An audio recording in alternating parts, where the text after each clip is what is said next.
નમરેન્દ્ર સિદ્ધાણ નમાય નમો ઉચ્ચાય નમો લય સભ સાવ નમે સ પંચ નમસ્કાર સભ પાપનાશ્ર મંગલાન ચ સભે છે મળમ હૈ મંગલમ ભાગ્યશાળીઓ આપણને મોઘેરો મનુષ્ય ભાવ મળ્યો છે, આર્ય ક્ષેત્ર મળ્યું છે, દેવ ગુરુ ધર્મની સામગ્રી મળી છે, આપણે ધર્મ આરાધના કરીએ છીએ તો બસ ભગવાન જોડે એટલું માગજો કે હે પ્રભુ, જ્યાં સુધી મારો મોક્ષ ના થાય ત્યાં સુધી ભવ તારું શાસન મને મળજે. જો એક ભગ વચ્ચે તારું શાસન નહીં મળે તો હું ક્યાંય એકેન્દ્રીમાં કેમ ફેંકાઈ જઈશ, તો અબજોના વર્ષો વીતી જશે પણ તારું શાસન હું નહીં પામી શકું.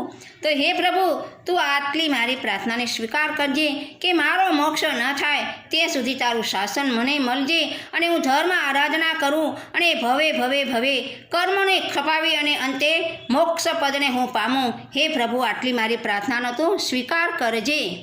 શાસ્ત્ર વિરુદ્ધ કાંઈ બોલાયું હોય તો મન વચ્ચેને કાયાથી મિચ્છામી દુક્કડો.